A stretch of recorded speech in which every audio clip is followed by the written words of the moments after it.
podcast that explores the logic behind physiological birth practices and is a production of the Indie Birth Association and indiebirth.com. No material on this podcast should be considered medical advice. Birth is not a medical event. All right, so hi everybody who's listening or watching.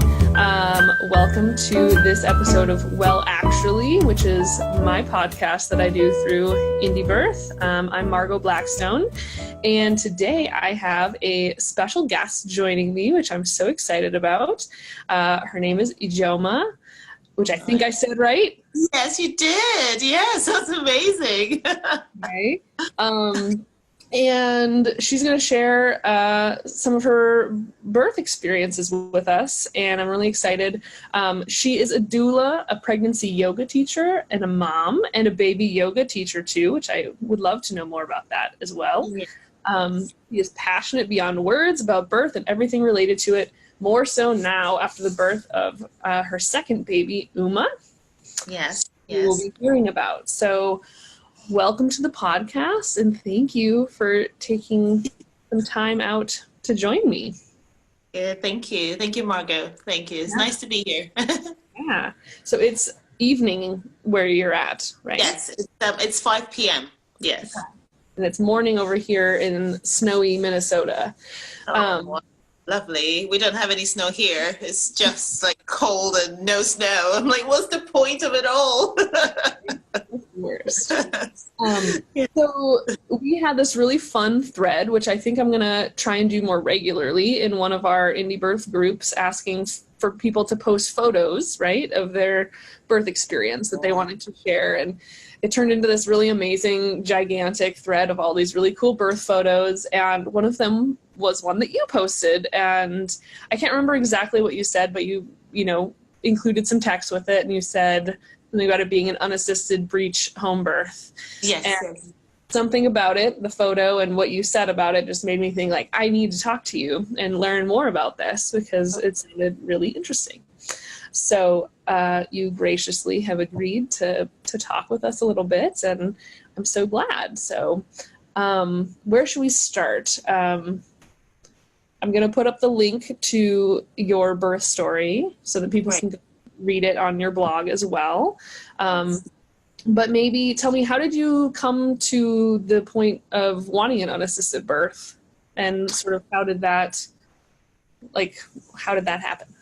I mean, oh God, it was a long journey. I mean, for me, I didn't actually know that I was going to go unassisted right up until like 2 weeks before, the birth of the baby. So it's not something I decided, So I think it all started when I was pregnant with my first baby, and the experience that I had with that. And I was just adamant that this second time round was going to be different. That was the thing that was just carrying me through the whole thing. I just thought to myself, it cannot be how it was last time. It just cannot be like that.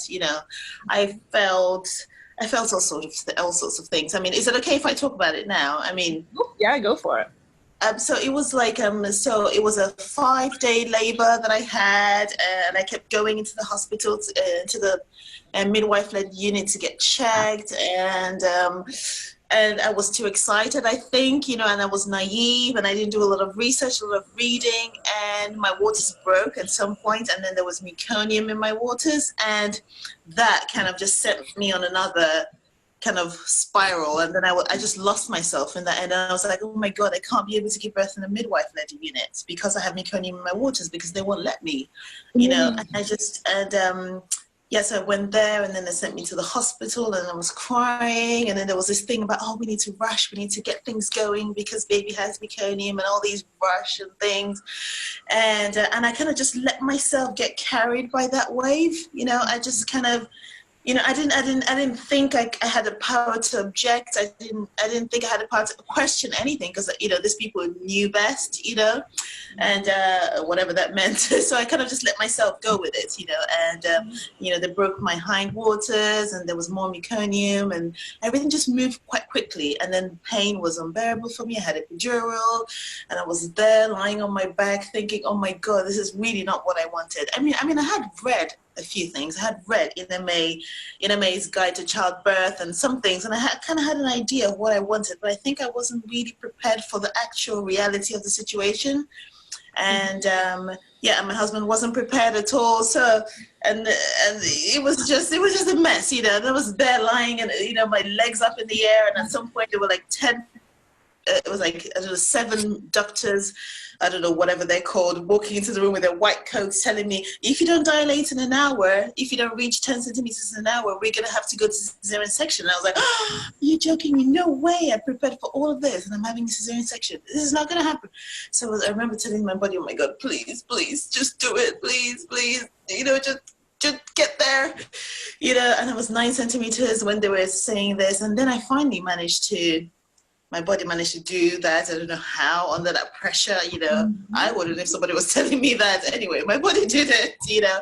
And it was 10 centimeters, and they came into the room, and they're like, okay, so now we need to push. So I was told to push. And then they gave me an episiotomy. And it was a ventouse delivery, and baby got pulled out of me. And it was just like, the baby was born, you know, and on me. And I was like, and I remember crying in that moment with 2 things. I remember crying, being like, oh my God, what the hell just happened? Yeah. And like, she's here. And then crying because, oh my God, my baby's here. You know, so there was mixed feelings with it. And so that was just like, you know, okay, so that is not going to happen again this time, you know.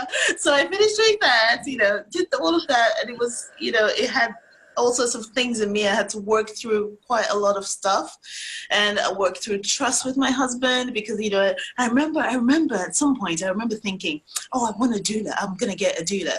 And then I remember talking to my husband, and he's like, oh, I'm not sure about this doula thing, because I wasn't sure about it. Of course he wasn't sure. You know, I was like, oh, okay, well, if you know, and then I was like, oh, you were not there for me, and so all these things. And so the second time around, I was like, I'm having a doula. You know, that is number 1 on my list, you know.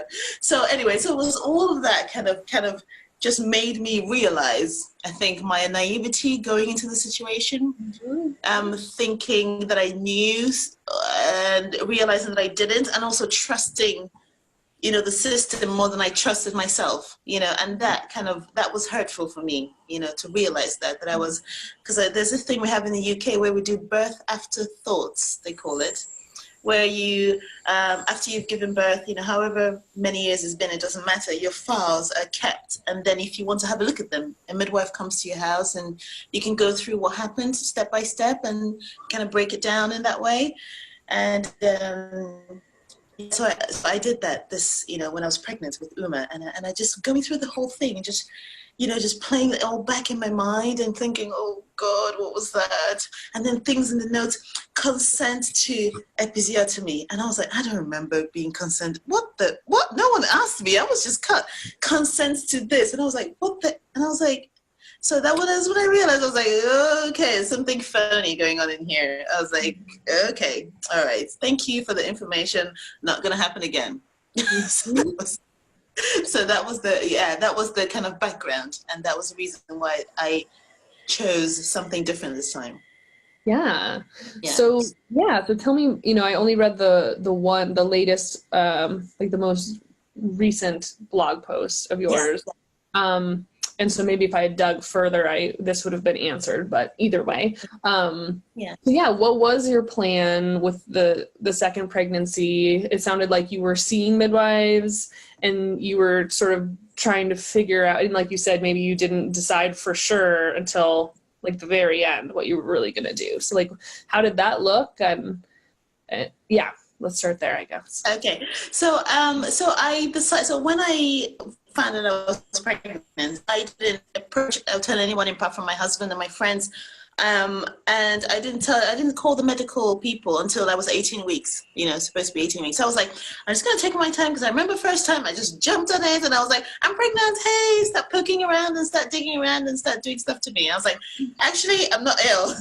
I feel great. So I'm just going to do this in my own time. I think it was really, really important for me that I did things in my own time.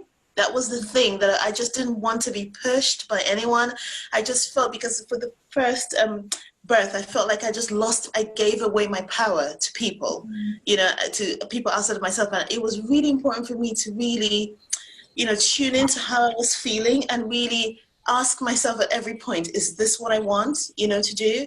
And to make the decision to choose something. To choose the antenatal visits, and also, having undergone the doula training and knowing that, oh my God, you can actually choose these things. You can actually say to someone, actually, I'm not going to see you. I'm like, oh my God, so it was really important for me to say, okay, I would like this, rather than like, now you need to do your antenatal appointment. Now you need to do this. Now you need to, which is what you get told, and you never question that. You just go with the flow. And no one actually asks you, would you like for me to take your blood pressure? Would you like for me to touch you? No one says that. They just carry on and do that, It was really important for me to choose this, to choose, the fact that, okay, at 18 weeks, I will call a midwife. And that was my decision. I will call a midwife and I will register I will tell them that I'm pregnant. And then I remember calling them like, oh, have we missed you? Did we not contact you? I'm like, no. I am just contacting you now to let you know you didn't miss me. Everything is fine. I just wanted to know that this is going to be the case. I'm like, and they're like, oh, we need to hurry up and, get you an appointment and whatever it was they were saying. So I was just holding myself and I was like, okay, I do not want to have regular antenatal appointments because I did not feel ill. I did not feel that I needed it, And at every point I was saying to myself, I was going to be true. If I felt I needed something, I will call for it, but I will ask for it. I wouldn't let anybody tell me what to do. It was really important for me to really tune into myself. So they made the appointment and they gave me, and I was like, okay, I'll just go and see this initial midwife, whatever. So I saw the initial thing. This is just to register your pregnancy. And so it's not really, it's like a GP or somebody you see, whatever. So she was asking me questions and and I was like, okay, and then she got to the birth part and she's like, oh, and where would you like to give birth? I didn't think she was going to ask me this question. And I was like, oh, I am going to give birth at home. And she's like, oh, she just took a pause because obviously she, they looked at my notes and I had given birth in the hospital, I had an epidural, I had also high risk because I had postpartum hemorrhage, whatever, okay. Anyway. So she was just looking at me. All right, we'll talk to you about that later. And I was like, okay, this woman has no idea what she's saying. I'm like, I'm just going to play it cool. I'm just going to be cool. So I answered all her questions. I went with a friend that held my hand and just made me feel really, okay, centered in myself. And that was it for the first time round. And then the next time was to go and see the other midwife that was going to be my regular midwife. And this is when I decided that I will tell her that I will not be coming back for any more antenatal appointments, that this is it, that's it, and I will see her at the birth. So I prepared myself, I sent it because it's really weird to challenge the system as it were, I felt like a little girl, I was like, oh my God, what's going on? I am a grown woman. Why do I feel all these feelings trying to tell somebody about what I want? I mean, at work, I wouldn't feel like this, Right. You're made to feel so small and so like, oh God. Anyway, so it was really funny. So I went to the office. It was the day of the appointment. My husband couldn't come with me. So I went with Luna, my first child, and I sat down. So I waited to tell her at the end because I didn't want her to start telling me that I had issues or whatever. So I was just listening. So she's like, okay, so how they, they so quick, they don't even look at your face. Like, okay, so IJ, blah, blah, blah, Ijeoma, okay, so you've the second baby. Okay, you're going to have a baby in the hospital. This is what she said to me. You're going to have a baby in the hospital, okay, because you had postpartum hemorrhage. And, okay, so we're going to do this. And then next appointment, I will see you at blah, blah, blah. And she finished and she was like, she's like, okay, that's it. I'm like, okay. So is everything okay? That's what I asked her. Is everything okay? She's like, yeah, everything looks fine. You're healthy. You're fine. It's just you're going to have your baby in the hospital. I was like, okay, all right. So I just wanted to tell you that this is the last time I'm going to see you, that I will have my baby at home. And I was looking at her in the eye. I was like, I'm not going to waver. I am going to stand strong myself. I am going to have my baby at home. She was just looking at me with her eyes popping out of her head. And I would like you to come home and drop the birth kit so that I will have that. And I would like you guys to attend me at home as I have my baby. and we're not coming back. That's the last time you're going to see me. And you mentioned this postpartum hemorrhage thing. But last time when you cut me at the hospital, when your guys cut me at the hospital, and they gave me symptometering and they pulled on my placenta when it wasn't ready to come out. Do you not think that all these situations maybe contributed to the hemorrhage? And she's like, well, because, we can never, I'm like, how do you know where the blood is coming from? From the episiotomy, from the fact that you pulled me when I wasn't ready, and I was like, okay, anyway, I'm not here to argue with you. I'm just telling you that this is what it's going to be. She was really lovely. She was really like shocked, but she's like, okay, I'll just make a note of that, and she was writing a lot of the notes, writing a lot. It was like awkward silence, writing. And then after that, she said, okay, so I know what you're saying, but so at this point, I would recommend that you speak to a consultant midwife, because then she'll talk you through the process. And I was like, and I let her finish talking. She was like, she'll talk you through and then you plan and blah, blah, blah. And I was like, okay. So I do not want to speak to anybody. Please do not call me on the phone. Don't send me a letter. I do not want to see anybody for this birth. That's it. I will just expect you at 36 weeks to drop the birth kit, at which point I'll give you my birth plan, and that's it. Mm-hmm. She said, and I was like, okay, is that it? Okay, bye. And I left, and that was it. That was it. Mm-hmm. And that was it. I was like, I'm not going to see anybody. And I just spent my time enjoying being pregnant, enjoying not being ill, not being poked and prodded and treated like I was diseased or something. Mm-hmm. And good. So that was, I only saw her once. That's it. Amazing. Yeah. Did you say that you did a doula training at some point? No, I didn't tell her. No, I didn't tell her anything. I didn't tell her. Did you? Oh, me? Yes, I did. Yes. At what point did you do that? Was that? So I did that a year before I was pregnant, actually. Mm-hmm. Yeah. So a year before. Yeah. Mm-hmm. Yeah. That's such an amazing story. Sorry, I just wanted to make sure I checked in with you about the doula thing because I was curious since you mentioned it. Yeah, I often tell the story of I saw an OB once in my pregnancy with my 3.5-year-old, and so I won't retell the whole story, but it was this really similar feeling of just like, and I don't think I did as good of a job as you at all in being really, it was just so difficult. I walked in there as a, pretty advanced midwifery student, and so difficult to voice what I wanted. I felt, like a little girl, or like I was afraid that they were going to be mad at me, or God, yes. And it's like, we're the ones that are we're paying them. I know, right? Who's in charge? It's such an interesting. So that's an amazing story. I love that. I'm glad you shared that. Yeah. So did they bring you the birth kit at 36 weeks? Yes. So what happened? So when I before I hit 36 weeks, I went to the hospital and I dropped off the birth plan, my birth plan, which was like, do not touch me during the labor. Do not speak to me. Do not turn on the lights. Do not come into the room. It was a lot of do nots. I felt like I needed to be clear about what I wanted. And then also I did put, if I go to the hospital, same above applies. Do not turn on the lights. Do not come into the room. Do not. If it's a cesarean section, I would like to hold my baby. I'd like to see my baby. So I put all the, everything I want in there. I made it clear. And I do not want any vagina. And I said, I do not want anybody's hand in my vagina. I was like, do not come near. And all these, I was like, very clear about it. It must have been funny for her to read. So I went to the GP and I said, can you give this to midwife or whatever? So she phoned me up and she said, oh, I've received your birth plan. And I just have a couple of questions to ask. Can I come round to see you? And we can clear some things up. And then I said to her, okay, that's fine. You can come to my home. It was nice because she asked my permission. And that was so important to me, for me to be in the position to agree or not, to agree to receive her or not. And that was like, I was just getting my power back from that. So she came home and she said, I'm going to drop the birth kit anyway, so I might as well just come, we can have a chat about that at the same time.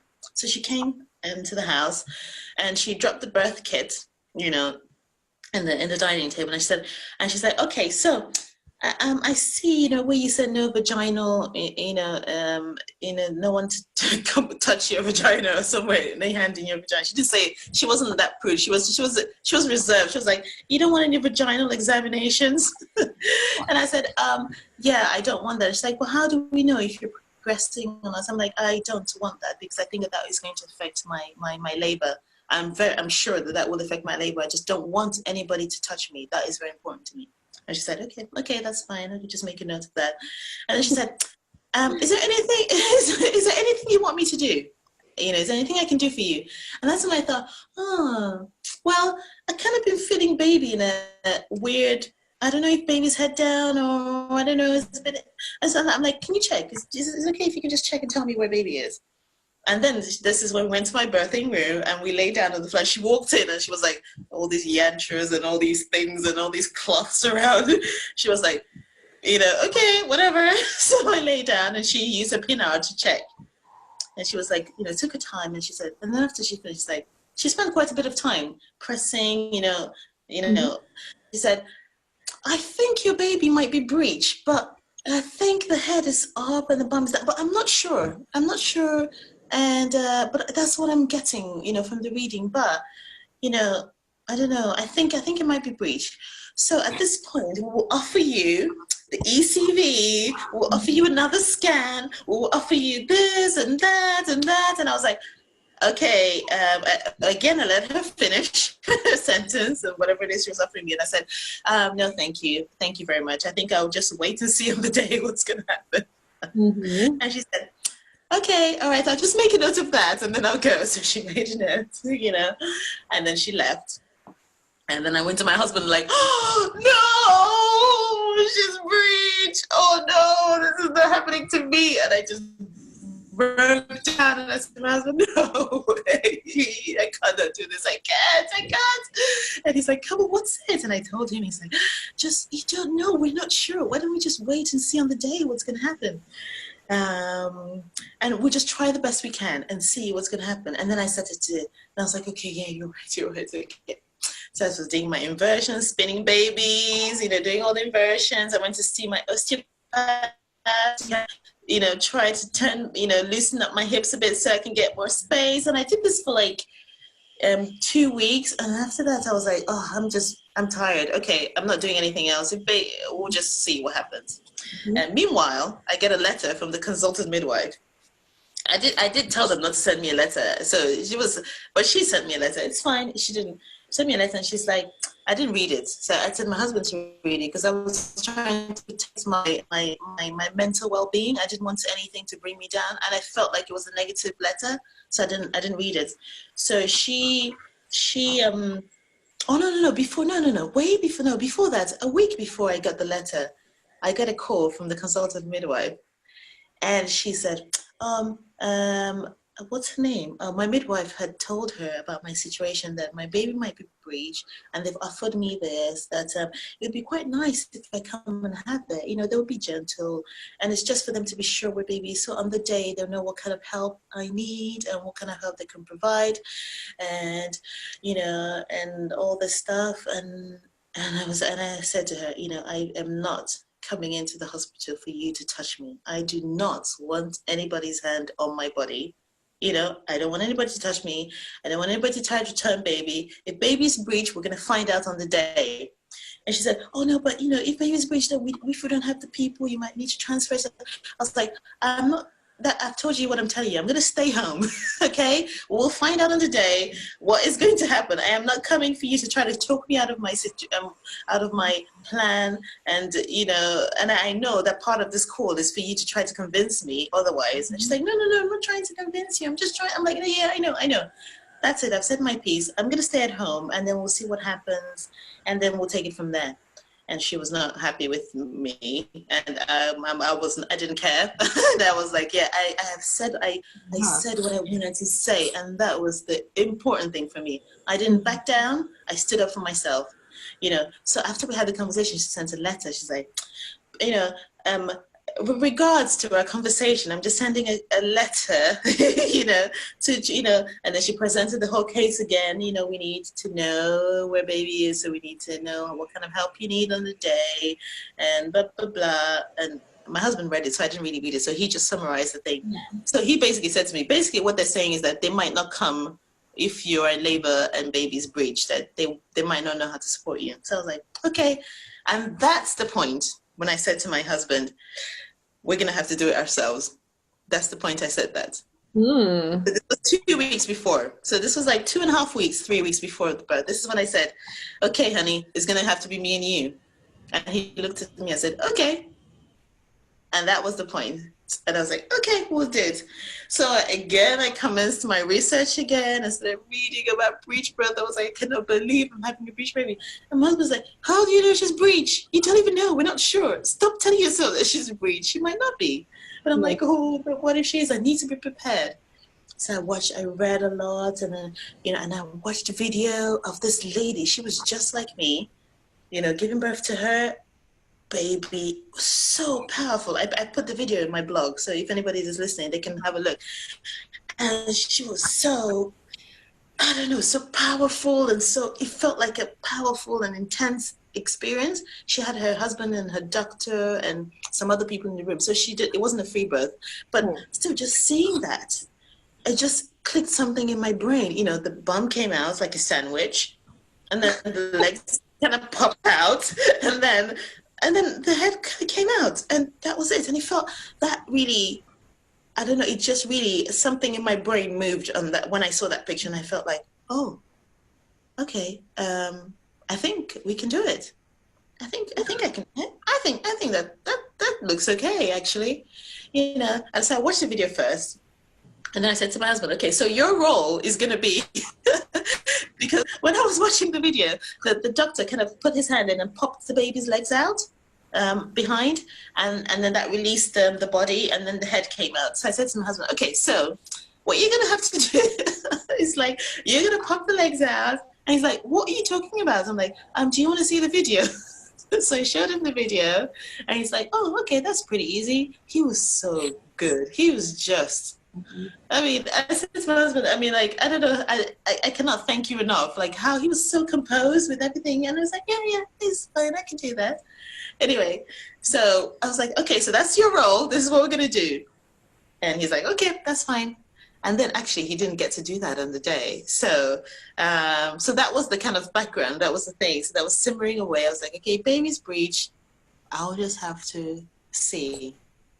I'll just have to try. If this woman did it, she looks pretty okay. There's nothing extraordinary about her. She looked pretty normal. If she can do it, she didn't have like, shield and a sword or whatever. And, if she can do it, I think I can. I think I can. And that really did it for me. That's awesome. That really, yeah. So had you known about unassisted birth or free birth or, whatever we want to call it, long before that, or you just had this innate sense that I'm just going to do it on my own? Yes, I did. Yeah. I had no idea. I didn't know that was a thing. I was like, am I doing something weird here? And then I started researching, and I'm like, oh yeah, people do it actually. They call it free birth. Right. 2.5 weeks before I knew what this was. I didn't know what it was before. I didn't know what it was. And then I was also reading this book by Veronica Robertson, The Birth Keepers. And that really, and some of the women there, did you get the name? It's The Birth Keepers. The Birth Keepers by what was the author's name? It's Veronica something Robinson. I don't know what her middle name is. Yeah.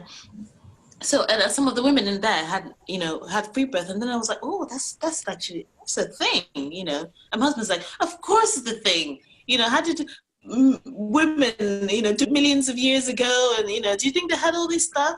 And I was like, oh yeah, you're right, that's true. I don't know why I didn't actually think about that. So that was when I was like, okay, so it's gonna have to be us in the room. We'll just see what happens. We'll just see. Yeah. So did you have so where did this get left then with the midwives? Were they sort of still not, they weren't sure if they were going to come, and your plan was to not call them unless you felt like you wanted to or something? Yes, Okay. yeah. So that was the plan. The plan, what I said to her last time we met was like, I was like, I said to her, I'll call you, because then I was still thinking I would have her. And then I said to her, if I go over to you, I do not want you to call me until like a week after.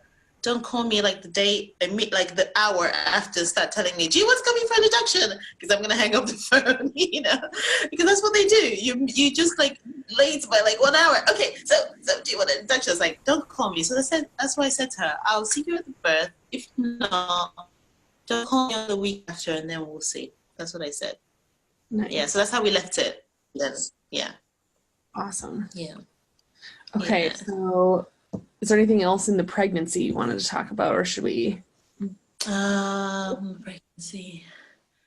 I don't know. That was it, really. I just read a lot. I just filled my head with research and stuff, and I was just preparing for any scenario, like any birth situation possible. I read everything, and more so about meconium, because I had it last time. So I was like, if this comes again, I don't want it to have the same effect that it did on me, because that's when I felt my whole birth plan just kind of went to pots, when there was meconium in the water. So I felt I needed to read a lot about that to make sure that I understood what's the thing, and then actually realizing, actually, that's not a thing. This situation that people are scared of only happens, is very rare. I was like, okay, all right, now I know what to do. I'm happy with that. And just preparing and gathering stuff and making sure I had stuff ready. And yeah, that was it, really. And that was it. That's awesome. Yeah. So, yeah, tell us about the birth.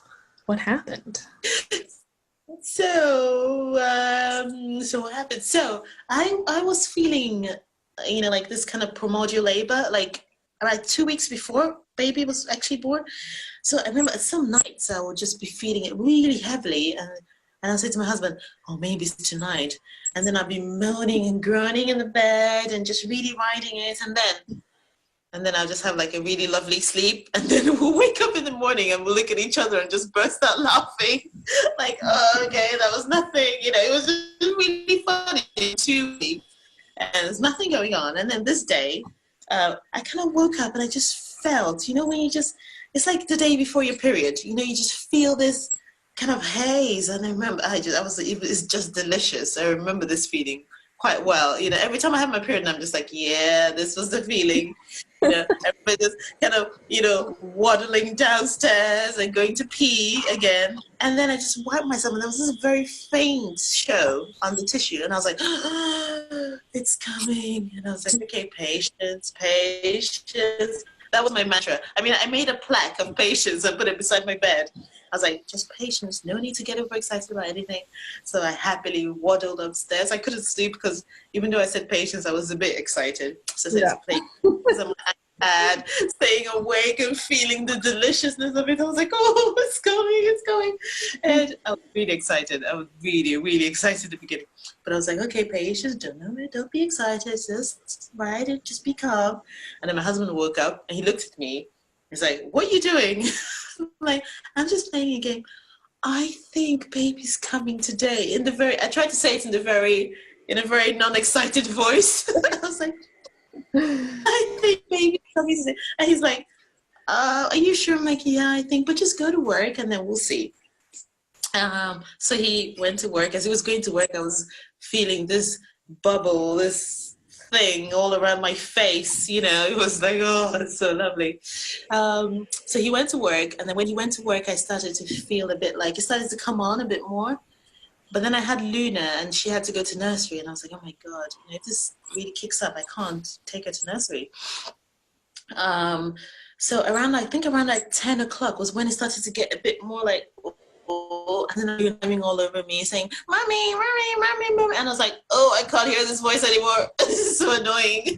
I need to concentrate. So I called my husband and told him, you have to come home. So he came home around like 12, I think, and took care of Luna, made lunch.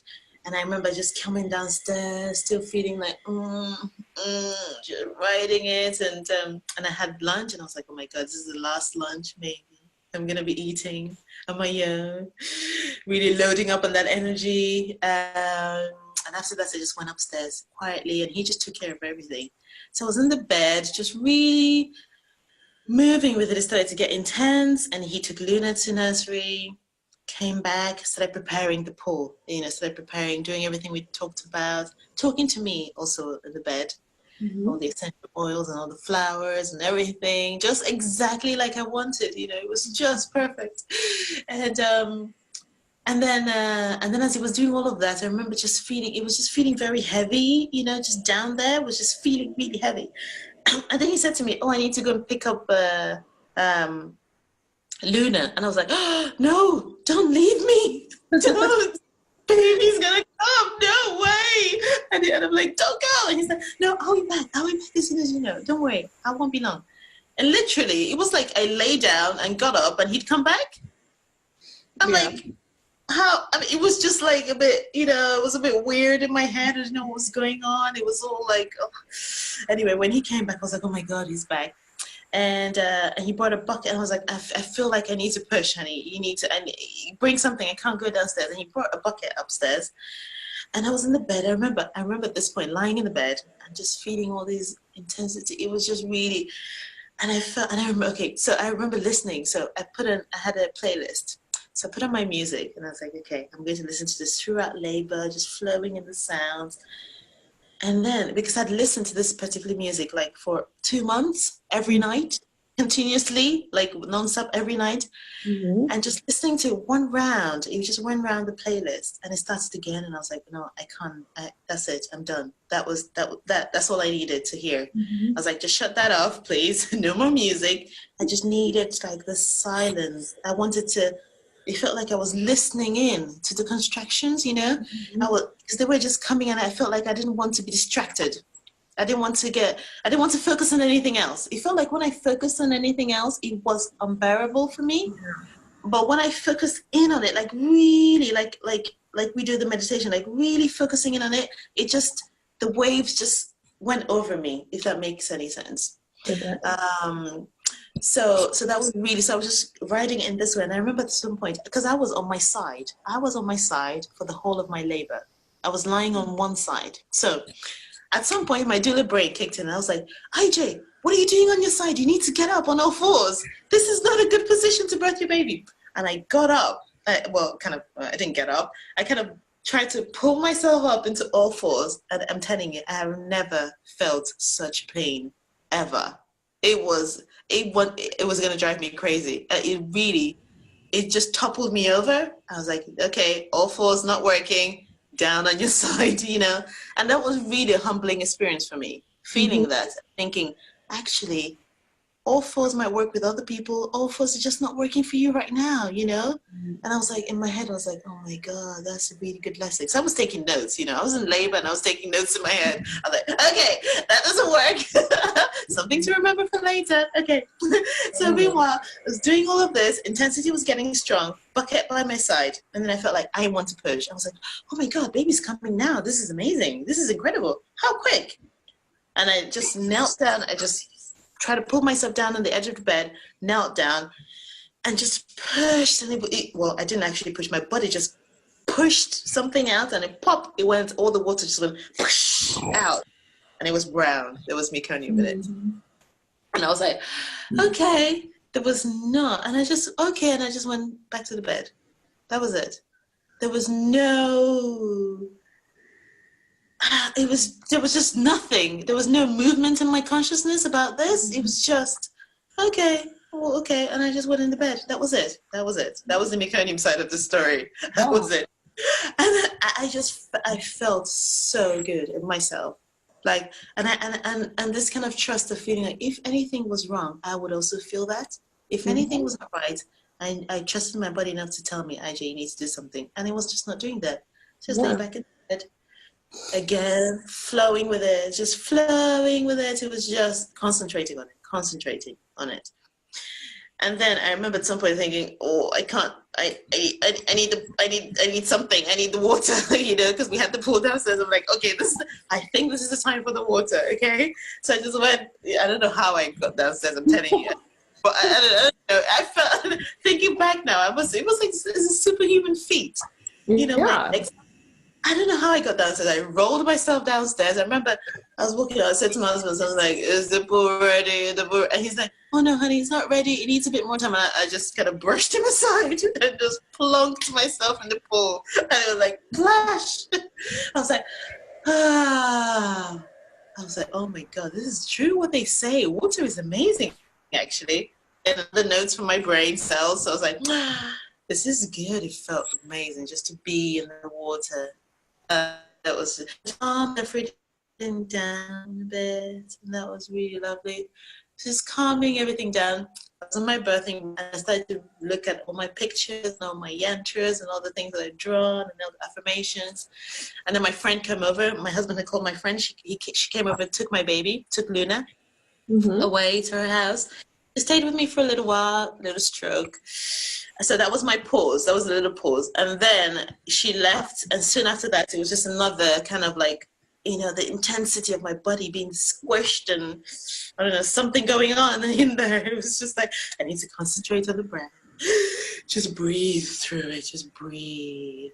And also having this moment of like, I remember, you know, when we have birth classes, saying to women, you have to be appreciative of the contractions because they're going to bring your baby to you. So welcoming them. And I'm like, okay, now's the time to practice. IJ, go for it. It's like, okay, can I actually say this to myself? Come on, just welcome them in, you know. And that was hard, but somehow doing that really managed to turn the intensity down a bit, you know. Right. Just calling them, just like, yes, thank you, calling it in. And then as I was doing that, I felt, oh my God, okay, I need something hard. I need to get out of here. This is too soft. I need something. I need to hold something hard. So I got out of the pool, went on the floor, and then the urge came to push, and I went with that feeling, and then I put myself outside. And I remember my husband coming to clean me and all that, and I was like, oh, that's not working. I need back in the water. And I staggered up again, back in the water. And then this kind of like, and then she started coming. So there was this like in and out thing going on. Like, you know, the feeling will come and then I'll go with it. And she would just kind of come out and then she'd go in again. She'd come out and she'd go in again. And I was like, what is that? What's going on? So I put my hand and I checked myself and I was like, what's going on? And then I felt it when she came forward. I was like, honey, that's not a head. That's a bum. That's a bum. She's breech. So that was when I had my confirmation. I was like, oh my God, she's breech. And it's like, okay, all right, just carry on. I was like, okay, in and out. So I was going in and out, in and out. And I was like, oh, what's going on? It's not. And I had a moment. I remember I had a moment thinking, maybe we need to call a midwife. Maybe we need to call somebody, I said. I had this feeling come up. And then immediately I had the feeling there was like a millisecond of like quick processing of the process. They'll come in, they'll talk to me, they'll touch me, they will turn on the lights, and they will panic, and they will take me to the hospital. And I was like, oh God, that's really not what I want. And anyway, I said to my husband, do you think? And he's like, honey, is that what you want? Is that, you know, maybe we just try a bit more and then we'll see. And literally the next second, I had baby's bum in my hand. Literally, after I said that, it was like next push, she was there. I was holding her bum in my hand like a sand. I will never forget this feeling. I was like, oh my God, this is amazing. This is actually what I felt. I was like, what is going on? This is just amazing. She was in my hand. I held her bum in my hand. That is amazing. Isn't that amazing? I mean, oh my God. Okay. Next push. So she came out in 3 pushes. 1 push, her bum. Next push, I felt something kind of pop behind me. So my husband didn't need to do the special popping thing. He didn't need to do that. Something just kind of went. And I said to my husband, can you come in and have a look and see what's going on? What's going on? He's like, her whole body's out. Even her legs came out with the second push. He's like, she's all out, honey. It's just the head. And then he says to me, I will never forget the moment of looking at Uma, all her body and no head. She was just there like a flop, like that, and no head. He said, I would never forget that feeling. Anyway, so next push, the third push, It was just a little like sting, and I kind of moved my pelvis forward. I remember that feeling, and pop, she came out. She was born. And he handed her over to me, kind of glided her in the water, and I held her. I was like, oh, she's here, my baby, she's here. And she was fluffy, you know, she was a bit like, rub, you know, I was like, don't panic, just rub it, just give it a little rub. I remember just sucking up her nose. There was not much in her nostrils, a little bit in her mouth, and then just sucked it up, just rubbed her and said, come on, baby. And then she's just like, you know, and just looked at me. And then that's when I just died a second time. Big eyes. She didn't cry. She looked at me. And I was like, oh my God, we did this. I cannot actually believe I'm holding my baby right now. It's amazing. And she just like, that was it. Yeah.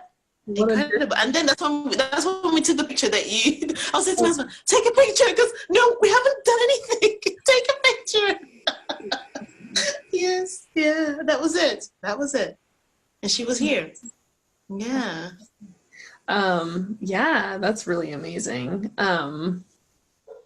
Yeah, it's so cool to hear you talk about it, because I feel like I didn't get I guess I got some of that from the blog post too, but like that moment of like, oh, maybe I need somebody. Like, have you read a lot about like the fetal ejection reflex? Have you read and like the adrenaline? Yes. So that's like a really common thing. And I had it happen with my birth too, where I just had a moment of like, I think I said like, call an ambulance. But it felt so real to me in the moment. Everyone else was kind of just like, I think and you know, I've seen other women do that too. So that's cool to hear. Like, that's probably what was going on for you too, you know, like that, especially, you know, 3 pushes. That's so amazing. Yeah, 3 pushes, and it's just amazing.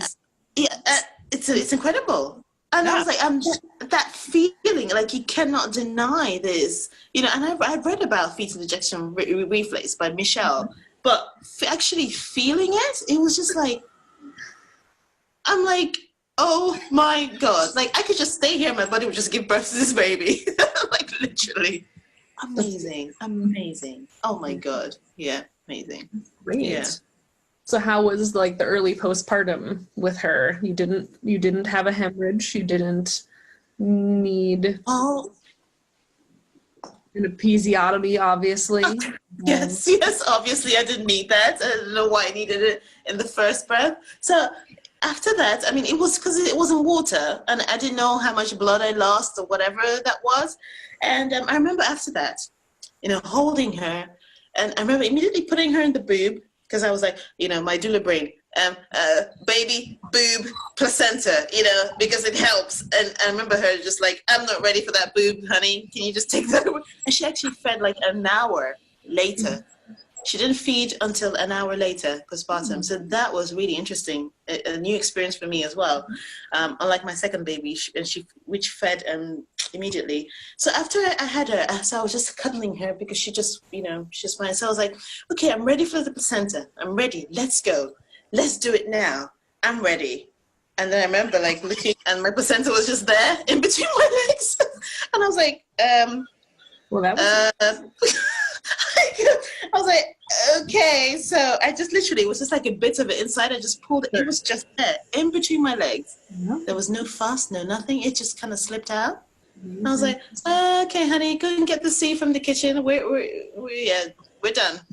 That was it. As I took her out, my legs were so tired. I remember trying to get out of the pool. It was like a superhuman strength, you know.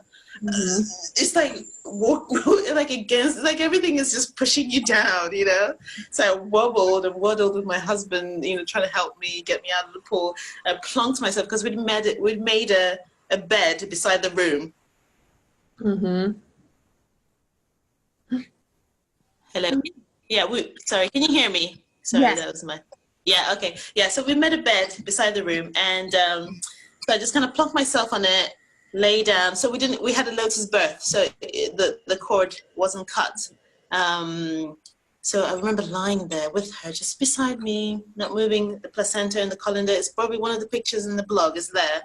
And I was just like, and I was just in a bubble of bliss. I could not believe that I'd just given birth to a breech baby at home. And it was two feelings for me. One, it was extraordinary. And two, it was so normal. Right. It just felt like going to make yourself a cup of tea. I was like, it was really weird. Like it felt like I'd done this amazing thing. And then on the other hand, it just felt like, okay, should I just go upstairs and have a nap? It just felt like so ordinary and so normal and so, and it was just either, and I also, again, just comparing it to my first birth where it was just a lot of noise and a lot of kerfuffle and a lot of stuff going on. And it was just like, okay, I'm just gonna go lie down. It felt really weird, really extraordinary and really ordinary at the same time. Yeah. You know? So yeah. It's like no drama, you know? Amazing. Yes, exactly that. No drama. Like but then it is like such a, you know, it's like one of the more dramatic things that our bodies do, but it doesn't have to be dramatic in like the typical stuff.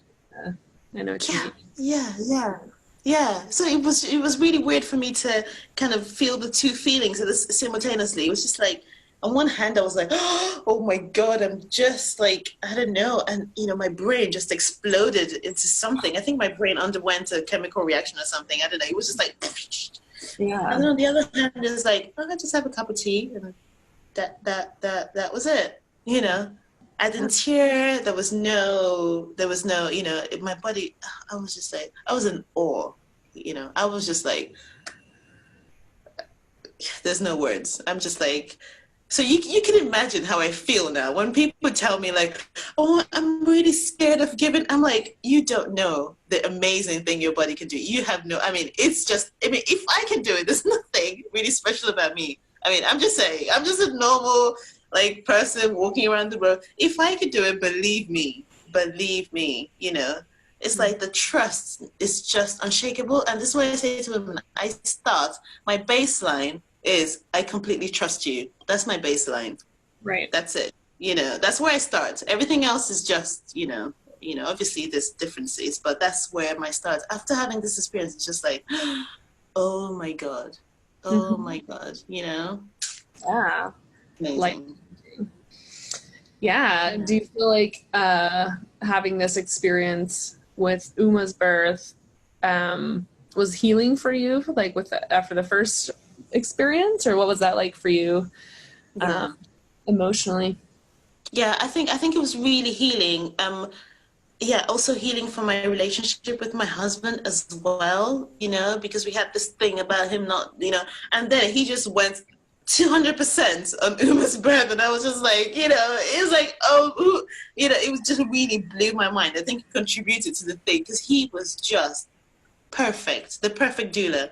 I don't know if I said it in my story, but you know, I remember when I was wanting a doula for this birth, and the doula that I contacted was a lady that trained me, and she lives like in Glastonbury. She lives like 2 hours away, but I was like, I need you there. You need to come. And she's like, IJ, I'm coming for you. Don't worry, I'll be there. But then 2 weeks in, she said to me, oh, IJ, I'm so sorry. I just realized I have a conference and it clashes with your due date. I can't. And I was like, no. And my husband stepped up. He said to me, honey, I'll be your doula, you know? And I was like, what? And then there was this thing, like, I didn't really trust him because he had said something like this before. Right. But and I was like, oh, I'm not sure. But I trained him. I went through the whole thing with him. And he just surprised me. Like, surprise seems like an understatement. He was just perfect. Just giving me the space I needed. Like, you know, he didn't touch me, just touched me only once throughout the whole thing. It was just, so that really changed, I think, our relationship, you know. It was just amazing, you know. And also changed, I don't know, it's changed so many things, you know, in my life right now, just from that standpoint. Very healing, you know, also, you know, very, very healing from the experience I had before. It was just like, oh my God, yes, I have recalled some of the power that I felt like I'd lost, you know, and that was really important. And also, you know, you were talking about postpartum. So after I had Uma, I had her at 41, what they call 41 weeks, whatever that is. So this was at one point where I told my midwife, you can call me. Remember I told her, you can call me a week. So she called me right the next day after I'd given birth to Uma. And she said to me, so I'm just calling to check in, if everything's okay, do you need us to do anything for you, blah, blah, blah. And I was like, oh, actually, I had my baby yesterday. And she said, and then it was really interesting what she said. She's like, so did you have it in the hospital? Did you call somebody in, or did you have it on your own in the end? Mm-hmm. So she kind of guessed that I was going to do that. That was really interesting. And I was like, yeah, I had it on my own. She's like, okay, well, congratulations. That's amazing. And do you want, shall we send somebody in? And I said, no, don't send anybody in. I want somebody to come on day 3. So they came on day 3, to see Uma. And that was, again, respecting my wishes. And that was really important for me, Mm. And because I felt like any points it could just be taken away from me, where I would just, again, go with the flow and just get washed away. So they came on day 3. And this lady, she had never seen a lotus birth before because she was still attached on day 3. And she said to me, oh my God, can I have a look? It was really lovely because she was an older midwife, and she was so inquisitive. She was like really not judgmental. She was really like, oh my God, you did this. And then I told her at the end that she was breech. She was like, oh. She literally had her mouth open for like 5 minutes. She didn't say anything. She was like, yeah. There was nobody here? I was like, no, it was just me and my husband. She's like, what? She's like, I have never seen, she's like, I've never seen this before, first of all. And she said to me that I've only attended, and I told her the reasons why. I was like, if I was in the hospital, I would probably still be in the hospital with a cesarean section. No one would let me have a birth cesarean section. They were just having all the excuses about why I shouldn't be doing this. And she said, it's a shame, but it's true. And that was really important, that she admitted that she said, it's true. And she's like, for all my career, and she was old, she was like probably like 50s, and she said, in all my career, I've only seen like one vaginal breech birth, only one. And she's like, the rest of them is cesarean section. So what you say is true. And it's a shame, but it's true. Which is, she said, it's a shame because the art is getting lost in midwifery, because if you have a breech baby, C-section is getting lost. They're not teaching women how to handle this situation. So she was really, but I really liked that because she was really understanding and empathetic, and really open to admit that actually, yeah, I would have had a cesarean section if I was in the hospital.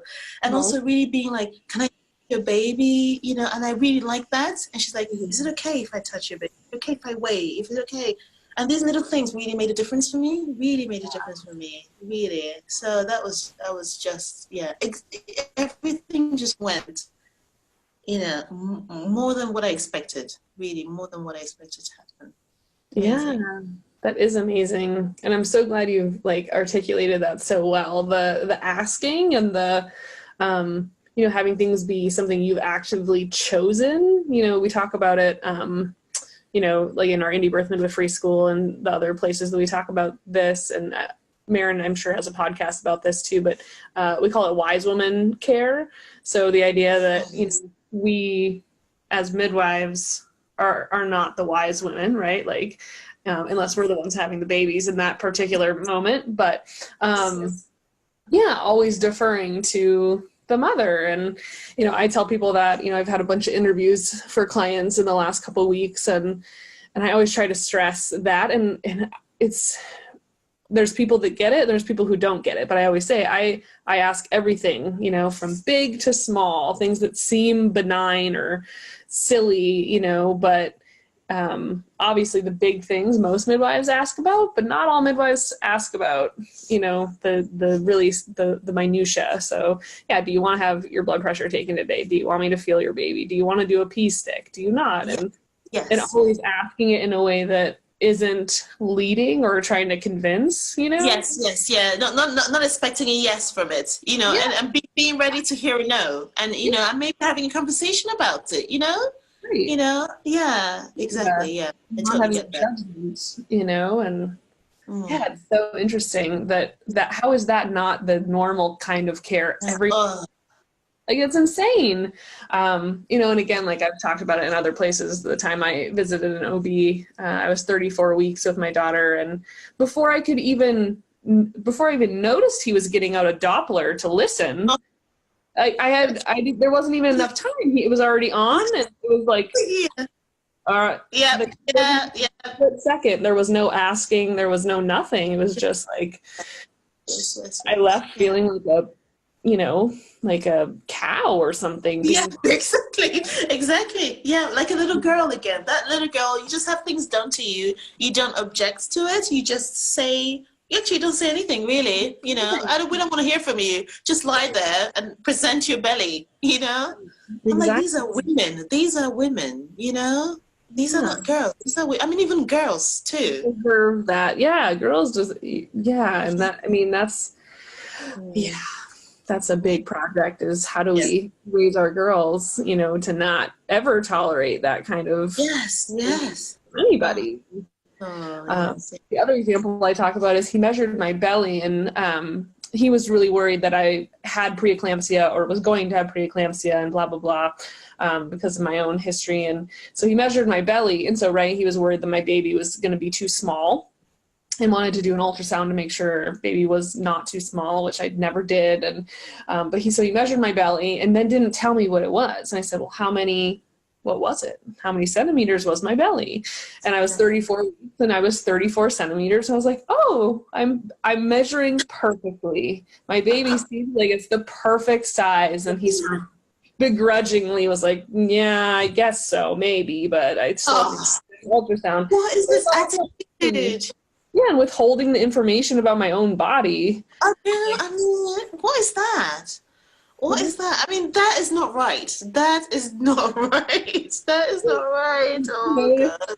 If you go in and they take your blood pressure, they don't tell you what your normal is. Like, you know, I work with women all the time who are transferring from hospital care to home birth care with me, and I'll say, oh, what's your normal blood pressure? They have no idea. Taken 10 times, but no one ever told them.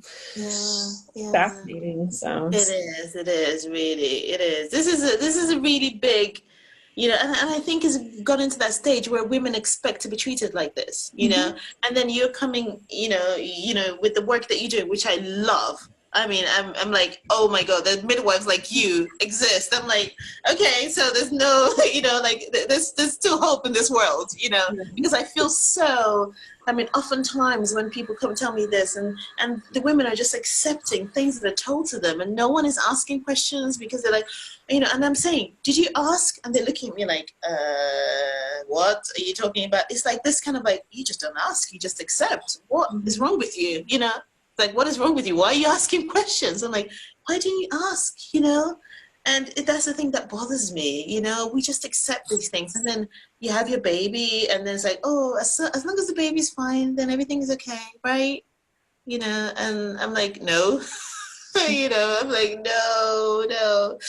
But yeah, but I'm glad that women like you exist. I am glad. It brings joy to my heart. It's like, yes.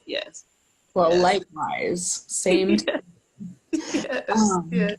Yeah. Is there, you know, anything else that you feel like you want to, any like words of advice you want to bestow upon our listeners or watchers if they're, you know, trying to figure out what they're doing with their birth and what their plan is? Oh. Or maybe their baby's breech. Oh, maybe one thing for sure, if your baby is breech, really, you know, I think it also helps to watch some animal videos, you know, of animals giving birth in nature. Breech is not abnormal. It is not abnormal, you know. It's just the thing that is not seen the most in hospitals. That's how I like to say it, you know. Thinking that breech is abnormal, and everyone, and I get it, and it's fine, you know, people trying to turn baby and do all these things. For me, personally, I feel it sends a message to my body saying, you didn't get it right. So I'm going to help you out, you know, and that is, you know, it's like, you know, and it's just trust. Your body can do it. I mean, if my body can do it, ain't nothing special about me. You know, I'm just saying, you know, if my body can do it, you can definitely do it. Definitely. There's nothing to be scared of in breech. That's just my thing. And normally with just being pregnant, hello, honey. I'm just having a chat. Wait. Oh, I'm so sorry. Okay. We're totally, that's All right. yeah. Okay, wait, I'm coming. Okay, I'm coming. Yeah, with being pregnant, it's just like, get yourself informed.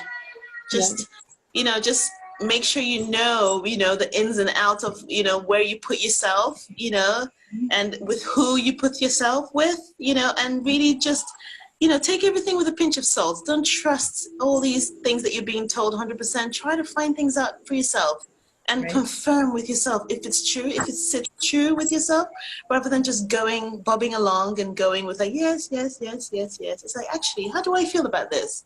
Just a little question. How do I feel about this? And it changes everything. Changes everything.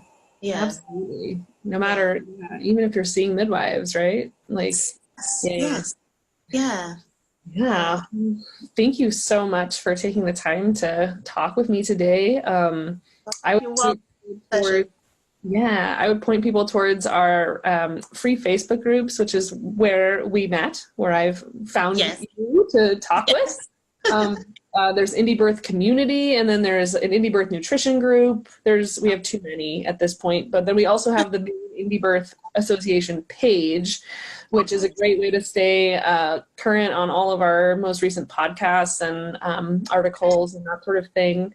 We're redoing the indiebirth.com website in the next few months. So it's going to be way more user-friendly and easier to find all the resources that we have for women that are looking for them. So and we're also in 2018 redoing our online childbirth ed class, which I think is a really great option for people that are looking to learn more about birth and from our perspective and how the hormones work and how it feels and the anatomy and physiology and like all the fun stuff from the indie birth perspective. So that's my plug. Yes. But I guess we can say bye for now. And thanks everyone for listening and watching. And thank you so much again, Ijeoma. I said it right? Yeah. Oh, wow. You are rocking this name. For being here and sharing your wisdom, because that was really super special, and I'm sure it's going to touch a lot of people. So thank you. Thank you. All right, well, signing off for now, everybody, and stay tuned for future podcasts.